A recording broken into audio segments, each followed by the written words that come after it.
God bless you guys. Let's hear the news today so that we can have a lot to pray about.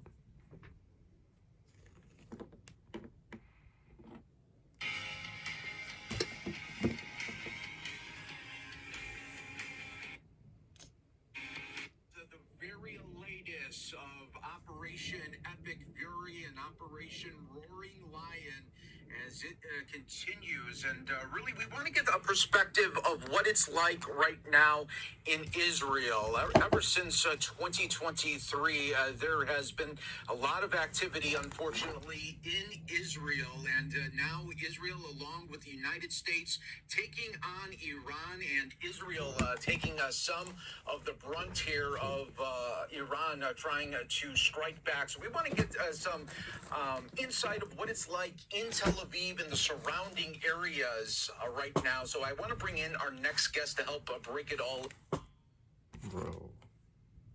down.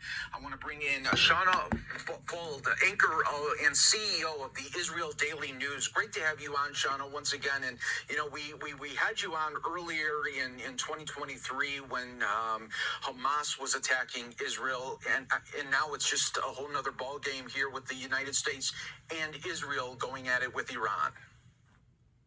Absolutely. Thank you for having me on to talk about this really important global issue. So let's talk about it. What is the insights and perspective that is going on right now in Israel? So today, you asked me earlier, how was today? Today has been really difficult. We have been in and out of the shelter all day, much more than the last couple of days. And we're not only dealing with rocket fire now from Iran, but also from Hezbollah, which had been quiet for about a year and is now re-engaging and sending missiles over the border. And we in the bomb shelter, my neighbors and myself, were talking about how it is likely an effort to overwhelm Israel's Iron Dome and confuse the Iron Dome so that these missiles can get through. And today I was actually sitting in my home in between sirens thinking to myself how crazy it is actually that the goal is to murder. The goal is to confuse the Iron Dome so that these missiles actually can strike down on civilians and kill us. And it's just sort of a out of mind experience to think that this is what people want. The sentiment on the ground from most Israelis is, we feel that this is a responsibility that we need to do and move through in an effort to have a more secure Israel and a more secure world. And if you talk to an average Israeli, you know, the average Israeli is really caught up on the news and really understands their history and really understands what's happening right now. And it's more than just the headlines. They understand that we are the first line for the rest of the world in terms of combating terror, and that if Israel doesn't do something about this, being that Israel's first in line for the firing squad from Iran, the rest of the world is at risk too. And I think that we're seeing that right now. Crazy. Shauna, talk about the resilience of so many in Israel, that resiliency that we have seen since 2023 and really beyond, but really these last couple of years have been trying, but again, taking on Hamas and then conquering that objective, and now in a whole nother world here as taking on Iran, Hezbollah, and others. Mike, I think the thing that is really shocking to the outside world is the resilience of the Israeli people. And I've heard this word thrown around so many times. But in my experience, like you said, since 2023, resilience actually means something. It means people running up and down into bomb shelters. It means women who have been running their households with 5 kids and no husband because he's out to war for 2.5 years.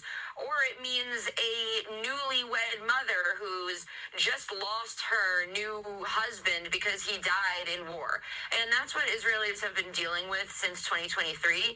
I think the epitome of resilience that I experienced was on Sunday. I went to report on the Tel Aviv hit. There was a missile that did not get intercepted by Israel's Iron Dome, and it decimated on Saturday evening at 11 p.m. a whole neighborhood in Tel Aviv, I would say for 5 to 6 blocks in every which direction.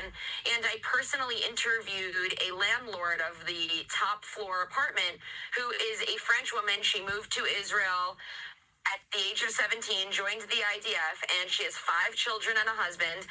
Their home was lost in an instant. They all went into the bomb shelter. They closed the door, and she said within about 10 seconds, thank God she had that door closed, she heard the impact. She smelled the fire from the missile that had blown up her apartment, and they had to wait to be rescued. Now, I think that you know this at the at your team. Your team has been incredible in having me on in the past few years.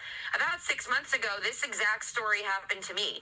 I was inside of my apartment when a missile struck just outside and decimated my place. I'm speaking to you now, I think for the first time actually, from my new studio, from my new home, which I was forced to move into because my old one got bombed.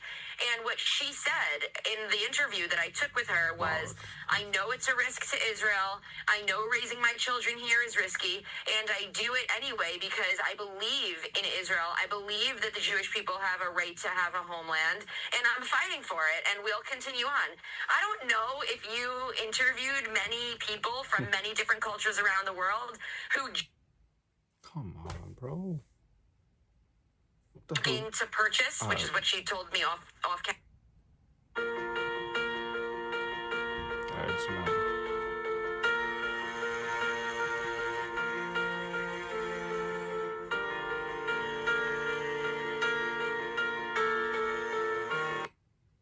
Damn. I had everything already set up for it, but the only missing piece was a pocket square. And I want it squared away. They have this magnetic clip on top of the bottom that you just clip in. Your pocket square won't move, won't slip, and it's compatible with any jacket. This is the way to go for any look. You know exactly what to get for the holidays.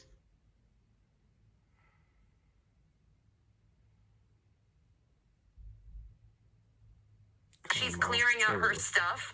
Say to you, I understand that we're free Iran and for a more secure Israel in the future, and if me and my whole family have to be bombed out of our house to do it, that's what it is going to take. And she said that to me while she was holding her kid's dollhouse that she was able to pull out from the rubble from upstairs.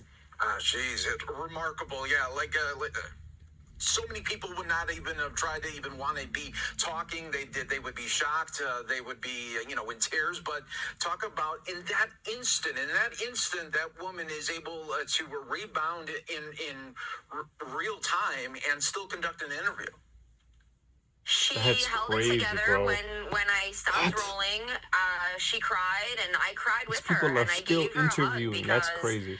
I understand what she's about to go through, and she asked me a few questions, and I said, do you want the real answers, or do you want me to give you some words of encouragement? She said, tell it to me for real. I said, this is going to be a journey. It could take you 6 months to get back on your feet, but you will. You will get back on your feet. And I also recommended to her that she go through the system, and the system means letting the state put you in a hotel, which is what I did.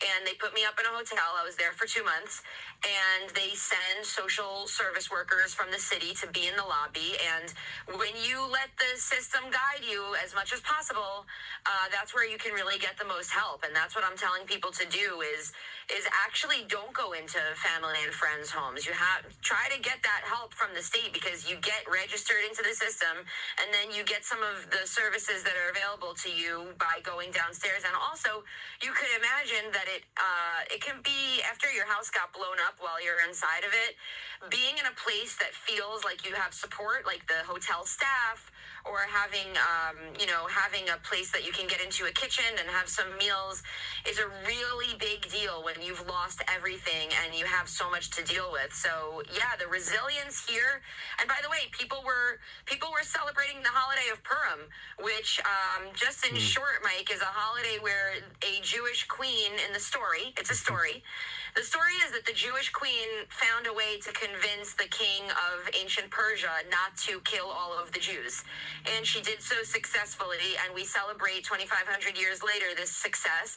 And we celebrated it yesterday with parties. And what did people do here in Tel Aviv? They went into parking garages and shelters, and DJs showed up, and people brought drinks, and people are making coffee stands in the underground parking, and people even threw themselves a wedding. They had a wedding that was scheduled for yesterday, and instead of doing it in the hall, they did it in a mall parking garage, 3 floors down, and people from all over the city showed up to support them. That is resilience. Yeah, that is the bounce back mentality that we have been hearing, and you have been sharing so many of these types of stories throughout Israel. I would have to imagine, though, there's these stages of grief that happens when you lose a property, much like if you lost someone. Maybe can you explain what They're that still process celebrating is like? Purim in the midst of everything. In the very beginning, you're just That means happy they to be have alive, hope. but then you have to go through these different stages, right? Absolutely, and I'm glad that you said that, Mike, because when I lost my apartment, a lot of people said, well, at least you're alive, at least you're alive. And yes, that is true, but that's certainly not what anyone who just lost their entire home would like to hear. And I also want to say that I receive a lot of hate comments online for the Israel Daily News, the news outlet that I run, and we have a very popular Instagram page. And people comment, how does it feel? This is what you deserve. Imagine what the people are going through in Gaza. And I'd like to say this, as Israelis, we are thinking about the people in A lot of Gaza. anti-Semitism. When it rains in Tel Aviv, we know what the weather is like in Gaza because it's just an hour south. Okay, it's an hour south without traffic here.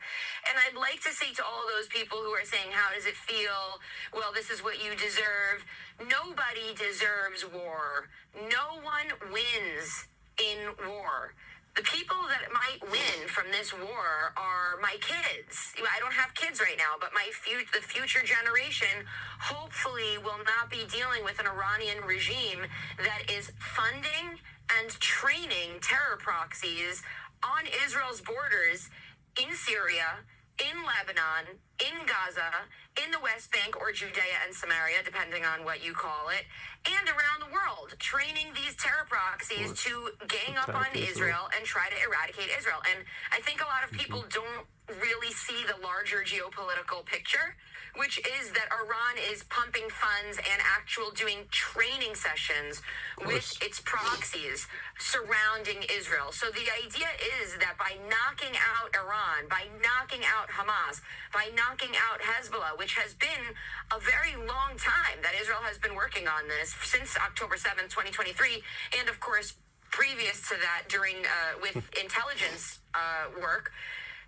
The idea is that it's going to be the next generation that's going to be able to benefit from all of this war. But when somebody loses their home, the grief process, at least for me, looks like this. I had to do so many things that I wasn't able to grieve until I got into my next place. I was so busy, first of all, running from rocket fire in the last spat of Iran war, what Trump called the 12-day war. Damn. I was so busy running up and down the stairs in my hotel to get to safety. These I was so people busy always have filling to out run, paperwork bro. to the tax Imagine authority. living in Israel. I was robbed several times. We don't know by who, but Damn. people entered my home right after it was blown up, and the door was actually damaged by the impact. And I found my jewelry box empty in my doorway when I came back in a couple of hours later. So I had everything stolen from me, and thieves came back later on to steal the copper wiring out of our electrical cabinets, and people stole all kind of stuff. We don't know who these people are, okay? But this is the type of stuff that happens when you have chaos underway. Wow. So my grief didn't really begin until I was out of the hotel, until I had signed a lease on a new apartment, and I had taken all my stuff out of storage, which I'm so grateful to myself to have thought to put everything into storage, because a lot of people got their stuff stolen, including myself. So the grief really began once I was able to catch my breath. Are you ready to make a real difference this Ramadan? One of the most powerful ways that you can do this is through zakah. Your zakah has the power to transform lives, lifting communities out of poverty.